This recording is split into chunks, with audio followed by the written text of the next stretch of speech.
अस्सलामुअलैकुम दोस्तों। मेरा नाम ज़ाकिर हुसैन अमान है और आज की इस वीडियो में हम असिस्टेंट BPS 16 के जो मॉडल पेपर्स हैं उसका पार्ट 5 जो है वो लेकर हाजिर हुए हैं। आज के इस वीडियो में हम बेसिक अर्थमेटिक्स का जो टॉपिक है वो है सिंपल एंड कंपाउंड इंटरेस्ट। जी हाँ, ये बहुत ही एक अहम टॉपिक है सिंपल एंड कंपाउंड इंटरेस्ट। ये अक्सर जो है टेस्ट वगैरह PSC और NTS वगैरह के टेस्ट वगैरह में पूछे जाते हैं।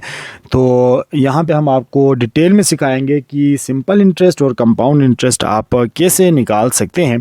तो बग़ैर देर किए हम वीडियो को स्टार्ट करते हैं। बस आपसे एक ही इल्तिजा है कि अगर आपने चैनल को सब्सक्राइब नहीं किया है तो चैनल को ज़रूर सब्सक्राइब करें ताकि आपको इस तरह के मज़ीद अच्छे वीडियोस मिलती रहें। तो चलते हैं हम वीडियो की जानिब।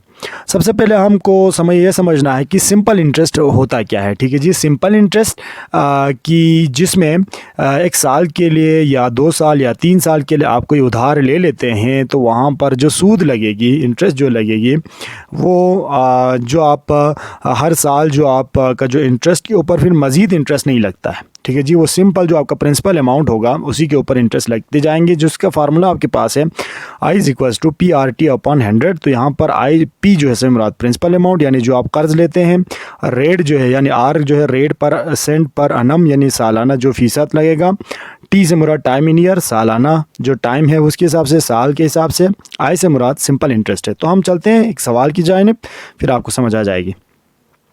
हमारे पास सवाल है find the simple interest on 500। ठीक है जी, प्रिंसिपल अमाउंट आपके पास है 500 बोरोड फॉर 4 ईयर्स और साल जो है वो है 4 साल के लिए 11% पर एनम के हिसाब से।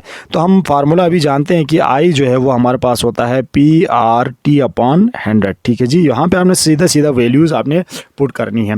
तो P की वैल्यू जो है हम जानते हैं कि ये 500 हो गया। ठीक है जी, R जो है हम जानते हैं 11% है 11% और टाइम जो है वो हमारे पास है 4 ईयर्स के लिए अपॉन 100 हम लगा देंगे। ठीक है जी, ये परसेंटेज हटा देंगे तो नीचे 100 आएगा। देखें तो परसेंटेज फिर लिखने की ज़रूरत नहीं है, 2 ज़ीरो यहाँ से कट जाएगा। तो ये 5 × 11 × 4 होगा। तो ये हमारे पास होगा 5 × 4 = 20 और 20 × 11 जो है वो 220।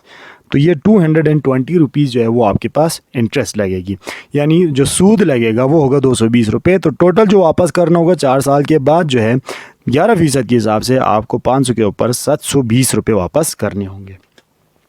एक और सवाल है जहाँ पे आपको देखें आप थोड़ा सवाल का जो मेथड है वो थोड़ा चेंज है। यहाँ पे कहते हैं प्रिंसिपल अमाउंट आपने बताना है। अब यहाँ पे आपने इंटरेस्ट जो आपको दिया हुआ है I आपको 439 दिया हुआ है। अच्छा जी, 60 डेज़ के लिए है और रेट भी आपको दिया हुआ है। तो यहाँ पर आपको P मालूम करना है। ठीक है जी, तो हम फार्मूला जानते हैं I = PRT/100। ठीक है जी, तो यहाँ पर इस फार्मूले में आप वैल्यूज़ ज़रा पुट कर लें। तो हम जानते हैं, देखिए I की वैल्यू है 439। अच्छा, P की वैल्यू जो है हमने निकालना है और P की वैल्यू एज इट इज़ रखें। R की वैल्यू जो है वो हमारे पास 13.5 है। अच्छा, T की वैल्यू देखें ये 60 डेज़ के लिए है। तो इसका मतलब 60 डेज़ को आप 60/360 करना पड़ेगा आपको। 365 हम कर लेते हैं। ठीक है जी, 365 सालाना के हिसाब से और अपॉन 100 हो जाएगी। तो इसको अगर आप सोल्व करना चाहें तो देखिए ये एक ज़ीरो यहाँ से कट रहा है। ठीक है जी, आप इसको ऊपर लेके जाएं 439 × 365, ये 10 भी ऊपर ले जाएं × 10 डिवाइडेड बाय ये 6 नीचे आएगा डिवाइड में और 13.5 इधर डिवाइड में आएगा। ये P की वैल्यू ये मैंने कैलकुलेटर लगा दिया जी। ठीक है जी, आप भी कैलकुलेटर लगा सकते हैं। इसको सोल्व करें तो आपको प्रिंसिपल जो अमाउंट आएगी वो आएगी आपको 20,324। ठीक है जी, तो ये आपके पास 20,324 आ रहा है। तो हमारा जो ऑप्शन है वो है 20,300। तो यही करीब तरीन ऑप्शन है। तो C जो है वो आपका क्या है, करेक्ट ऑप्शन है। ठीक है जी। तो अब चलते हैं कंपाउंड इंटरेस्ट की तरफ। अभी हमने पढ़ा कि सिंपल इंटरेस्ट में जो है वो सूद के ऊपर सूद नहीं लगता। देखिए साल में आपने जो सूद लिया उसके ऊपर फिर मज़ीद सूद नहीं लगता। लेकिन कंपाउंड इंटरेस्ट में क्या होगा कि सूद जो आप लेंगे उस सूद के ऊपर जो आपके ऊपर लगेगा पहले साल उसके ऊपर फिर मज़ीद सूद लगता है। ठीक है जी, तो ये थोड़ा सा कंपाउंड इंटरेस्ट कहलाता है, थोड़ा ज़्यादा पैसे लगेंगे। तो इसमें एक्चुअली ये तो होता है कि फॉर एग्जांपल आपने 100 रुपये आपने उधार लिया, उसके ऊपर आपने 10% आपने सूद चढ़ाया। पहले साल मिसाल के तभी कि आपने 110 रुपये हो गए। ठीक है जी, आपने वापस करना है। अगले साल आपने फिर रखना है, तो अब ये 100 रुपये के ऊपर ये 10 रुपये नहीं लगेंगे, बल्कि ये 110 रुपये के ऊपर फिर मज़ीद 10% लगेगा। ठीक है जी, तो ये कोई तकरीबन जो है 112 रुपये या 111 रुपये ऐसा कुछ आपको अगले साल अदा करना पड़ेगा। तो इस हिसाब से जो है सूद आपको बढ़ता जाता है, तो सूद के ऊपर मज़ीद सूद लगती है। तो एक सवाल हम हल कर लेते हैं, फिर आपको जो है इसके हवाले से समझ आ जाएगी। तो क्वेश्चन इस तरह से आ सकता है कि find the amount gain from an investment of ₹800 for 3 years. ठीक है जी, 3 साल के लिए आपने 800 रुपये आपने इन्वेस्ट की है, तो 10% के हिसाब से पर एनम कंपाउंड इंटरेस्ट आपने मालूम करनी है। तो ये थोड़ा सा कॉम्प्लिकेटेड है, ज़रा हम इसको पहले समझने की कोशिश करते हैं। तो आपके पास जो फार्मूला आपको पता है, हमने अभी आपको दिया हुआ है कि I हमारे पास है PRT/100। ठीक है जी, इसमें आपने पहले साल के लिए आप इसको फाइंड करें सबसे पहले। तो हम जानते हैं पहले साल के लिए ये आई क्या हो जाएगा, हमारे पास इंटरेस्ट जो है वो लगेगा, वो प्रिंसिपल अमाउंट 800 रुपये है। अच्छा जी, आपका रेट जो है वो 10% है। ठीक है जी, अपॉन 100।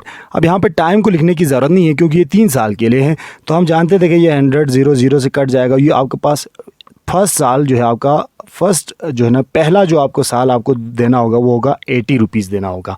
ठीक है जी, तो अगले साल जो आपके पास जो प्राइस लगेगी वो आप देखें 80 के आपका जो फिर 800 पे नहीं लगेगा, बल्कि ये होगा 880। अब देखें ना, अगले साल आपका प्रिंसिपल अमाउंट बढ़ के क्या हो गया, आप ये सूद भी इसके ऊपर चढ़ेगा, तो ये 880 रुपये हो जाएंगे।